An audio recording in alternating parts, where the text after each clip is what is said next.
Mohon maaf Bapak Ibu mengganggu waktunya ya. Terima kasih atas partisipasinya dalam kegiatan ini sebenarnya bagian dari aksi nyata ya. Aksi nyata sebenarnya bagian dari aksi nyata. Jadi mohon maaf Bapak Ibu ya. Bukannya saya lebih tahu gitu, tapi kita sama-sama belajar di sini. Ya. Jojong be sambil. Yang akan saya sampaikan di sini tentang budaya positif. Budaya positif itu ada banyak materinya ya. Di antaranya di sini ada disiplin positif, nilai-nilai kebajikan universal, ada hukuman dan konsekuensi, kebutuhan dasar manusia, ada 5 posisi apa Pak Ustadz? Kontrol ya, 5 posisi kontrol. Ada juga keyakinan kelas. Ini sebenarnya sering kita gunakan, sangat sangat berkaitan dengan tugas kita sebagai seorang guru. Ini menggunakan paradigma banyak. Apa sih pembelajaran dengan paradigma baru itu? Yaitu pembelajaran yang dirancang berdasarkan prinsip pembelajaran berdiferensiasi. Sehingga murid itu belajar sesuai dengan kebutuhannya, berdasarkan perkembangannya, berdasarkan tahap perkembangannya sesuai teori psikologi modern untuk mewujudkan profil pelajar Pancasila. Karena sekarang sudah IKM ya, tujuannya P5, profil pelajar Pancasila. Ada beberapa miskonsepsi tentang teorinya. Teori kontrol. Ada beberapa kesalahpahaman yang sering kita pahami sebagai seorang guru ya, bahwa ilusi guru itu harus mengontrol murid. Ilusi bahwa semua penguatan positif itu efektif dan bermanfaat. Ada juga ilusi bahwa kritik dan membuat rasa bersalah itu mampu menguatkan karakter. Dan juga ilusi bahwa orang dewasa berhak memaksa. Ya, ini berdasarkan teori psikologi modern. Ya, bagaimana kita mengubah paradigma? Selama ini kita menerapkan teori stimulus respon kepada anak ya, terutama sih kepada anak kita di rumah ya, Bapak Ibu ya. Menjadi ke paradigma baru yaitu teori kontrol. Kalau berdasarkan teori stimulus respon, realitas kebutuhan kita sama, sedangkan berdasarkan teori kontrol, kebutuhan setiap orang itu berbeda-beda. Pada stimulus respon, semua orang melihat hal yang sama, sedangkan di teori kontrol, setiap orang memiliki gambaran yang berbeda. Kita mencoba merubah agar orang lain berpandangan sama dengan kita. Padahal seharusnya kita berusaha memahami pandangan orang lain tentang dunia. Kalau di stimulus respon, perilaku buruk itu sebagai suatu kesalahan ya, sebagai suatu dosa, tapi kalau di teori kontrol itu bahwa setiap perilaku itu ada tujuannya, pasti gitu katanya. Di stimulus respon, orang lain bisa mengontrol saya, tapi kalau di teori kontrol, hanya saya yang bisa mengontrol diri saya sendiri. Kalau di stimulus respon, saya bisa mengontrol orang lain. Kalau di teori kontrol, Anda tidak bisa mengontrol orang lain. Dan yang terakhir, pemaksaan ada saat bujukan gagal. Biasanya kalau dibujuk dulu, kalau tidak bisa dibujuk, dipaksa. Kalau di teori kontrol itu ada kolaborasi dan konsensus. Konsensus itu kesepakatan untuk menciptakan pilihan-pilihan baru. Dan ini ada salah satu materi yang baru ya menurut saya. Membuat saya sadar gitu, oh saya ini selama ini guru yang seperti apa gitu saya ini dalam melaksanakan pendidikan untuk anak-anak. Ada yang namanya disiplin positif. Selama ini kita tahu disiplin ya disiplin aja ya. Emang ada disiplin negatif gitu ya Bu ya? Disiplin positif yaitu salah satu cara penerapan disiplin yang bertujuan untuk menumbuhkan kesadaran serta memberdayakan peserta didik tanpa imbalan ataupun hukuman. Ya, memang ya itu disiplin yang tingkatannya paling tinggi. Kalau kata Pak Ustadz itu takwa yang paling tinggi ya Pak Ustadz ya. Tidak mengharapkan sholat, tidak mengharapkan surga neraka ya. Tidak takut dosa, tidak takut azab gitu ya. Tapi sebagai bentuk rasa syukur kita kepada Allah itu yang levelnya paling tinggi gitu ya. Berdasarkan nilai-nilai kebajikan. Nilai-nilai yang disepakati bersama terlepas dari suku bangsa, agama, bahasa, maupun latar belakangnya. Ada banyak nilai-nilai kebajikan, tapi yang sering digaungkan saat ini adalah profil pelajar Pancasila, beriman, bertakwa, berakhlak mulia, berkebinekaan global, gotong royong, mandiri, kreatif, dan bernalar kritis. Selanjutnya, di dalam budaya positif ada kebutuhan dasar manusia. Manusia itu pasti punya kebutuhan dasar yang harus dipenuhi. Ya, ada apa saja kebutuhannya? Yang pertama bertahan hidup ya. Kalau tidak dipenuhi tidak akan hidup. Misalnya makanan, pakaian, tempat tinggal, keamanan, kesehatan. Yang kedua kebutuhan akan kasih sayang dan rasa diterima. Yang ketiga kebutuhan akan penguasaan. Yang keempat kebutuhan akan kebebasan dan yang kelima kebutuhan akan kesenangan. Yang paling tinggi ya kebutuhan akan kesenangan. Kenapa sih seseorang berperilaku? Ada 3 motivasi yang tadi sebelumnya diungkapkan. Yang pertama ada yang untuk menghindari hukuman, ada yang karena mengharap imbalan atau penghargaan, dan yang terakhir yang paling tinggi adalah untuk menjadi orang yang mereka inginkan dan menghargai diri sendiri. Ya. Sebelumnya waktu saya belajar di modul gitu ya, belajar mandiri, ditanya, jika Anda tidak pernah ditegur oleh kepala sekolah ataupun tidak diberi hadiah, apakah Anda tetap akan disiplin di sekolah? Gitu ya. Kalau jawaban itu ya tetap ya. Tetap, karena sebagai tanggung jawab kita sebagai seorang guru. Ada beberapa perbedaan hukuman, konsekuensi, dan restitusi. Ada hukuman itu tidak terencana atau tiba-tiba. Murid tidak tahu apa yang akan terjadi, bersifat satu arah, dan biasanya berupa hukuman fisik atau psikis.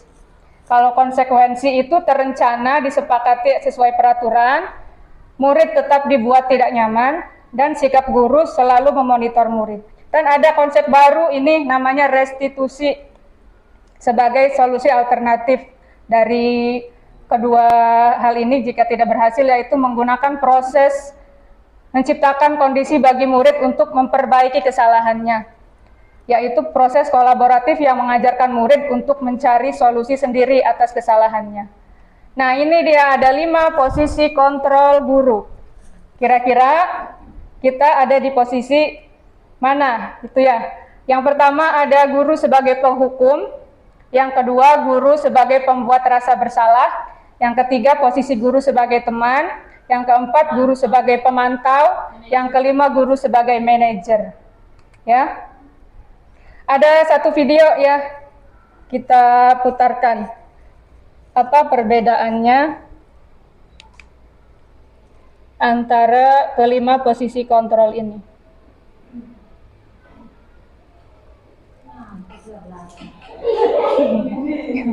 Sampai makan seblak Bu biar gak ngantuk.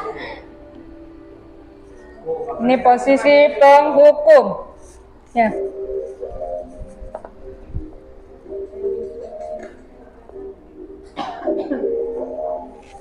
Naren, sini kamu. Selalu terlambat. Kamu deh pasti terlambat. Maaf Bu, saya Apa coba? Alasan kamu apa lagi? Apaan sih kamu jadi anak? Malas sekalian kamu jadi anak. saya Tidak malas begini kan? Gak kapok-kapok sih kamu. Sudah terlambat. Sana, kamu keliling lapangan basket 2 kali. Belum pernah. kenapa saya harus keliling lapangan basket Bu? Kenapa? Kamu melawan ibu. Berani-beraninya jawab. Sudah terlambat, masih berani jawab pula. Sekarang keliling lapangan basket 5 kali sekalian. Biar Zaman kapok. dulu ini mau ke SMP kan? Pergi sana ke lapangan. Asep. Kita orang itu belum kita. Bisa pernah soalnya. Guru zaman dulu. Yang kedua, pembuat rasa bersalah. Naren,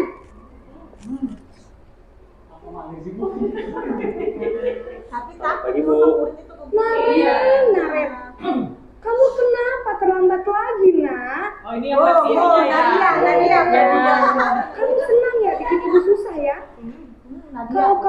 terlambat lagi, Iya. nanti ibu yang ditegur bapak kepala sekolah, nak. Ibu tidak bisa anak kamu. Duh, gimana ini? Maaf Bu. Duh, Gusti Naren. Bapak kepala sekolah. Terus, sekarang ibu harus tulis apa ini di buku absen? Ini kamu sudah sering terlambat loh. Ibu harus apa coba? Maaf Bu. Maaf sekali. Ya sudah, lain kali jangan bikin ibu susah lagi ya nak ya. Ibu tidak akan kuat lagi kalau kamu begini terus. Bisa jantungan kalau ibu tegur. Sana cepat kelas. Maaf ya Bu. Maaf sekali. Yang ketiga. Posisi membuat rasa bersalah, berbicara dengan nada tenang. Iya. Teman.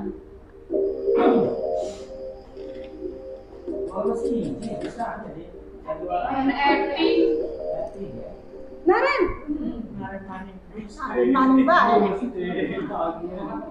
Selamat pagi Bu. wah sudah jam berapa ini nak? Terlambat lagi ya sayang. Iya Bu. Habis ibu saya lupa bangunkan saya Bu. Kamu malah menyalahkan ibu kamu. Kamu bukannya anak yang larinya paling kencang. Kok terlambat sih? Iya Bu. Saya memang terlambat bangun tadi. Jadi biarpun saya lari kencang, tetap gak kekejar Bu. Ya sudah sana. Nanti lain kali larinya lebih kenceng lagi ya. Biar gak terlambat lagi. Bikin seneng ibu. Demi ibu. Bisa kan? Bisa lah Bu. Ya sudah sana masuk kelas. Ibu beresin urusan absen kamu. Kamu ini ada-ada saja. Teoritisnya. Posisi pemantau.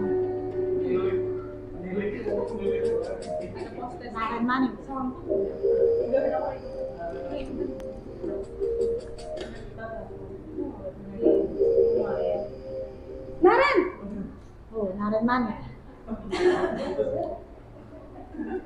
Selamat pagi Bu.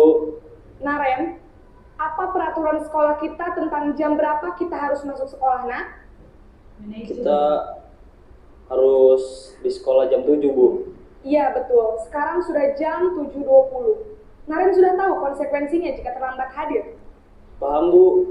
Saya harus tinggal kelas pas jam istirahat selama 20 menit. Iya benar, konsekuensinya demikian.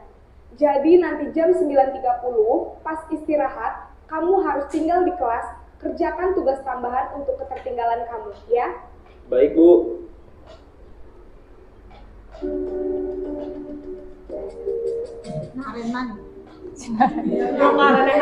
Lagi sinar.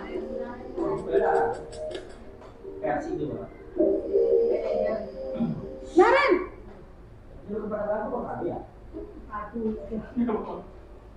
Selamat pagi Bu. Selamat pagi Naren. Maaf Bu, saya terlambat. Iya, sekolah masuknya jam 7, sekarang sudah jam 7.20. Jadi sekarang bagaimana ini Naren? Maaf Bu, saya lupa setel alarm saya semalam. Baiklah, menurut kamu, keyakinan sekolah yang mana yang perlu kamu tingkatkan? Menghargai diri sendiri dan orang lain mungkin ya Bu. Setuju. Jadi, apakah Naren meyakini prinsip saling menghormati tersebut? Iya Bu, saya meyakininya. Apakah Naren bersedia memperbaiki masalah keterlambatan ini?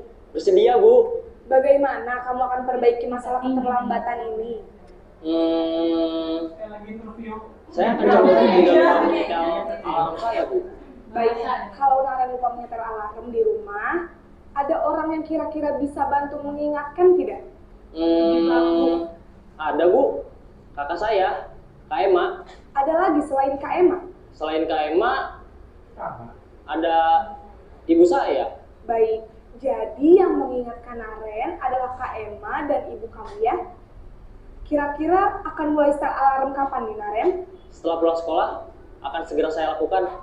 Baik, jadi Naren akan setel alarm untuk bangun besok pagi dan akan diingatkan oleh kakak dan ibunda Naren ya. Ada lagi yang mungkin perlu dilakukan Naren? Agar tidak terlambat bangun lagi. Tidak ada, Bu. Baik Naren, terima kasih untuk udah sama kamu. Sekarang kamu perlu kembali ke kelas untuk belajar. Baik, Bu. Terima kasih. Dia kan bapaknya Gaya.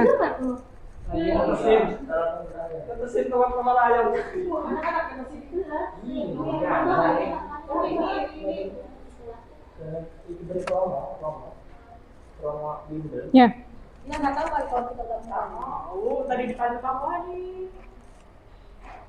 Tadi sudah ada contohnya ya, Bapak Ibu ya. Posisi kontrol ada 5. Kira-kira Bu Ami yang mana nih? yang pertama. Yang pasti kita pernah ya semua ya. Iya, beda-beda tergantung karakter dan situasinya juga. Yang pertama ada posisi penghukum, yang kedua ada posisi pembuat merasa bersalah. Yang ketiga ada posisi teman, ada posisi pemantau, dan juga yang terakhir adalah posisi sebagai manajer. Yang keempat itu adalah menumbuhkan motivasinya ekstrinsik ya, masih dari orang lain. Kalau yang kelima itu berusaha ditumbuhkan motivasi intrinsik dari anak. Bagaimana supaya bisa disiplin. Itulah yang disiplin yang paling levelnya paling tinggi, dan kita sebagai posisinya sebagai manajer. Kira-kira bisa nggak ya Bu ya? Sebagai manajer ya. Ya, dibutuhkan juga kemampuan kita dan kesabaran tentunya yang tinggi. Sabar ya. Ada juga keyakinan kelas, tadi sudah disebut-sebut ya, keyakinan sekolah. Jadi di awal tahun seperti ini adalah waktu yang tepat untuk kita membuat keyakinan kelas. Keyakinan kelas itu sebenarnya dari peraturan. Awalnya kita buat dari peraturan kelas. Peraturan kelasnya dibuat dari anak sendiri. Kira-kira apa nih? Kalau sudah dibuat sendiri, anak-anak merasa terlibat. Semoga kedepannya anak-anak merasa memiliki keyakinan tersebut. Kedepannya mudah-mudahan ya. Ada juga segitiga restitusi tadi yang sebenarnya sudah diterapkan di posisi manajer. Yang pertama adalah proses dialog yang dijalankan oleh guru agar dapat menghasilkan murid yang mandiri dan bertanggung jawab atas tindakannya. Ada 3 tahapan. Yang pertama, menstabilkan identitas. Jadi kita tidak langsung menjudge bahwa anak ini salah gitu. Yang kedua yaitu validasi tindakan yang salah. Misalnya dengan ucapan, ya semua orang juga pasti pernah melakukan kesalahan. Tapi apa sih alasannya anak melakukan kesalahan itu? Ditanya dulu alasannya. Dan yang ketiga baru menanyakan keyakinan. Apa yang salah dari tindakannya. Dan juga bagaimana anak itu bisa menyelesaikannya ke depan. Ada apa solusinya. Dan yang penutup-penutupnya terakhir, penerapan program disiplin positif. Hendaknya guru memiliki standar kepribadian profesional dan sosial yang baik, di mana guru mampu merefleksi dirinya dalam posisi kontrol saat ini. Yang diharapkan adalah posisi yang terakhir ya Bapak Ibu ya, semoga kita mampu bismillah menjadi among atau manajer yang menuntun murid-murid kita menjadi insan yang mandiri, merdeka, dan bertanggung jawab. Ya, sekian pemaparan dari saya. Kurang lebihnya mohon maaf. Assalamualaikum warahmatullahi wabarakatuh.